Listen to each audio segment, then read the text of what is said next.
कुआं से जा रहे हैं कदौर पढ़ाने। देखिए इसको कैसे पास करके, इतना पानी है। बभनी कला पंचायत में लेवा और हरभोग विद्यालय जाने के लिए यह मुख्य सड़क मार्ग है, जो कि बारिश के पानी से पूरी तरह से क्षतिग्रस्त और ध्वस्त हो चुका है। रास्ता आने जाने के लिए एकदम नहीं है। आप देख सकते हैं कितना भयावह दृश्य दिख रहा है। कैसे इस पार से उस पार जाया जाए। चारों तरफ पानी ही पानी नज़र आ रहा है।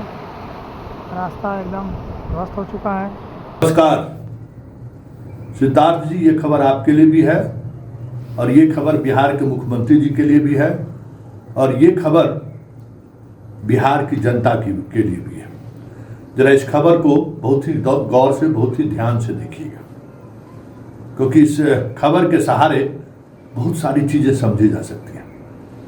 ये जो आप देख रहे हैं, पहाड़ के बीच चीरती हुई जो सड़कें जा रही हैं, टूटी फूटी सड़कें, सिर्फ आप देख रहे हैं वीडियो में कि सिर्फ पत्थर रखा हुआ है। ये बिहार के कैमूर जिले के अधौरा प्रखंड जाने का रास्ता है। एक प्रखंड है, उस प्रखंड में लगभग 100 के करीब स्कूल है और इस स्कूल में नियमित इन्हीं रास्तों से शिक्षक जाते हैं। और गौर करने वाली बात यह है कि इन इलाकों में, अधौरा प्रखंड के इलाकों में जिन शिक्षक शिक्षिका की नियुक्ति है, पोस्टिंग है, वो इसी इलाके के गांव में भी रहने को मजबूर है। मतलब कोई रास्ता ही नहीं है, अगर स्कूल पकड़ना है तो आपको वहां रहना ही रहना है। पिछले 48 घंटे से इस इलाके में बारिश हो रही है और स्थिति ये है कि लगभग सैकड़ों शिक्षक उस बाढ़ के पानी की वजह से घिर गए हैं। अधिकांश स्कूल जाने का रास्ता कट चुका है। जहां जो शिक्षक हैं वहीं फंसे हुए हैं और बहुत ही बुरी स्थिति में है। सिद्धार्थ जी, आप कल्पना नहीं कर सकते हैं कि आपकी शिक्षक शिक्षिका इस स्थिति में रह रहे हैं। सोच से परे है। मेरे जैसा पत्रकार जो ग्रामीण के इलाकों की रिपोर्टिंग करना पसंद करते हैं और करते भी रहते हैं, वो भी कल्पना से, मतलब मेरे कल्पना से परे की बात है कि आपकी यंग जनरेशन की लड़कियां इस स्थिति में नौकरी कर रही है। जरा इस वीडियो को गौर से देखिए। अगर कोई भी लड़कियां अगर बीपीएससी कंप्लीट करके शिक्षक बनी है तो हमें लगता है कि इस जहां वो रह रही हैं उससे तो बेहतर स्थिति में वो जरूर रह रही होगी। ये इस जगह की तो कल्पना भी नहीं की जा सकती है कि ऐसी जगह पे लड़कियां रह रही हैं जहां रात में कब सांप निकलकर, कब बिच्छू निकलकर काट ले, कोई सोच नहीं सकता है। कब बारिश में मकान, ये भीत का मकान, हम लोग भीत कहते हैं, मिट्टी का मकान, कब गिर जाए और उसमें दब कर मर जाए, लोग सोच नहीं सकता है। इस विपरीत परिस्थिति के बावजूद भी आपकी शिक्षक शिक्षिका उस इलाके में रहकर स्कूली शिक्षा दे रहे हैं, बच्चों को पढ़ा रहे हैं, तो मैं तो सैल्यूट करता हूं। और देख लीजिए सिद्धार्थ जी, जब हम ये खबर कर रहे हैं मेरा रोंगटा पूरा खड़ा हो गया। देख लीजिए सिद्धार्थ जी, क्योंकि ये मेरे कल्पना से बाहर की बात है। और मैं मानता हूं, अपने आप को मानता हूं कि 25 वर्षों के पत्रकारिता जीवन काल में एक से एक दुरूह क्षेत्र में जाकर हमने रिपोर्टिंग की है। हालांकि इस अधौरा पहाड़ी पर मैं गया हूं इलेक्शन में, और इलेक्शन के बाद भी मैं गया हूं, लेकिन वहां शिक्षक शिक्षिका उस इलाके के गांव में रहकर पढ़ाने का काम कर रहा है, यह हमारे कल्पना से परे की बात है। तो जरा देखिए सिद्धार्थ जी, कैसे रह रही है ये शिक्षिका, और पूरी तौर पर बाढ़ के पानी से, मतलब अचानक वहां तो अचानक बारिश हुई और बाढ़ के पानी में लोग घिर जाते हैं, घिर गई है। जरा इसकी व्यथा को सुनिए और समझिए उस इलाके में स्कूल होने या नहीं होने का मतलब क्या है। जब शिक्षक और शिक्षिका ही सुरक्षित नहीं है तो वो किस मन से पढ़ा पाती होंगे, जरा सोच लीजिए। पूरी रात टॉर्च जला के, न बिजली है न कुछ भी नहीं है, हम तो देख के हैरान रह गए। तो जरा आप भी देखिए किस हाल में आपकी शिक्षिका रह रही है। और किस जीवन और मौत के साथ कब गले लगा ले कहना मुश्किल है। जरा सुन देखिए क्या कह रही है।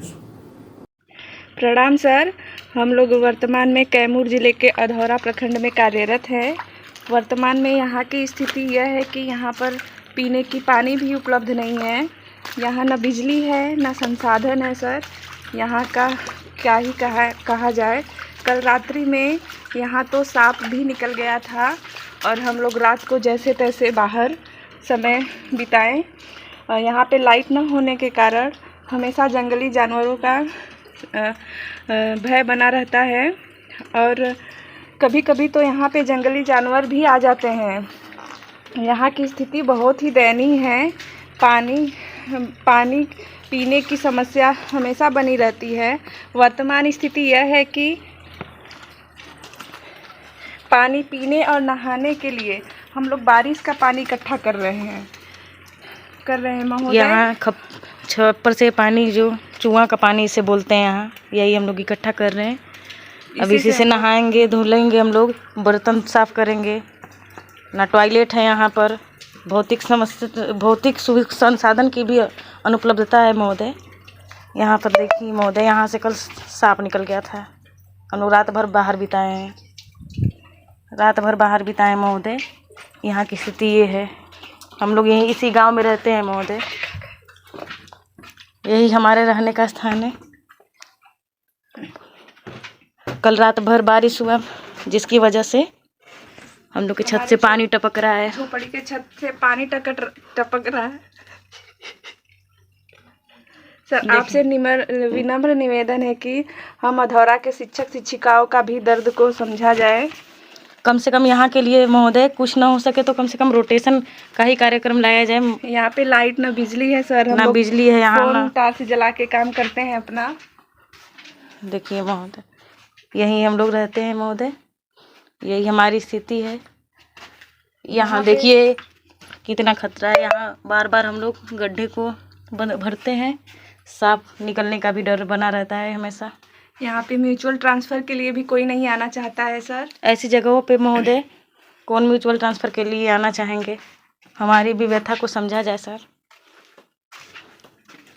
पानी गिर सर महोदय, अधौरा के लिए रोटेशन का नियम बनाया जाना चाहिए जिससे कि शिक्षा की गुणवत्ता पर कोई भी प्रभाव न पड़े सर।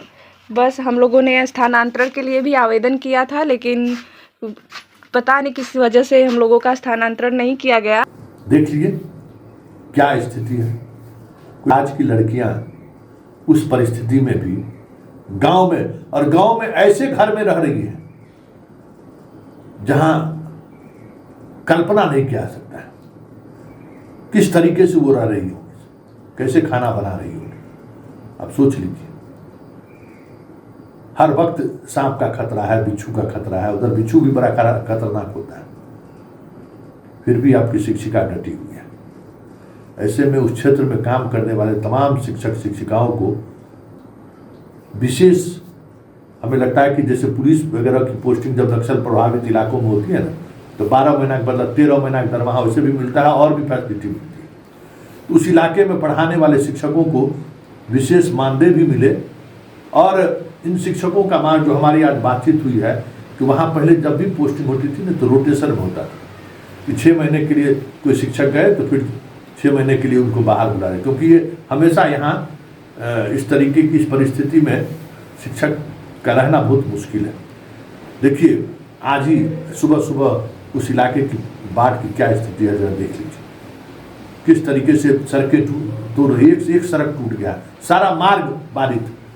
और गनीमत यह है कि इस इलाके में जिनकी पोस्टिंग है वो कैमूर के बाहर के ज़िले के हैं, जो इस तरीके की पहाड़ी नदियों से उनका वास्ता नहीं रहा है। ये और ख़तरनाक है।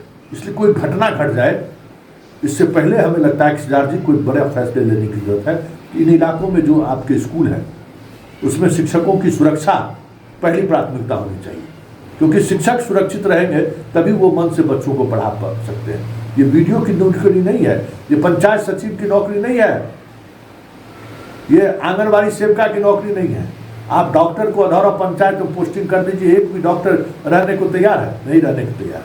आपकी शिक्षक शिक्षिका वहाँ रह रहे हैं, उनको इस परिस्थिति में बरसात के मौसम में उनको राहत मिलनी चाहिए। उस ऐसे समय में जब तक बरसात का मौसम है या तो स्कूल बंद रहे, नहीं तो फिर उन शिक्षकों को शिफ्ट कर दीजिए, क्योंकि बच्चे भी स्कूल नहीं पहुँच रहे हैं।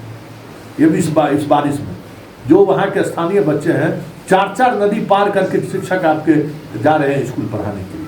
अब सोच लीजिए कि किस मनाह स्थिति में वहाँ के शिक्षक काम कर रहे हों। इसलिए हमें लगता है कि सिद्धार्थ जी, इस खबर को देखने के बाद बिहार की जनता से भी हम अपील करेंगे और आप सबों से भी हम अपील करेंगे कि भाई ऐसे शिक्षक को तो सैल्यूट तो करना ही चाहिए, लेकिन कुछ हादसा न हो जाए इससे पहले इन शिक्षकों को क्या बेहतर हो सकता है उस पर तो विचार करना ही चाहिए।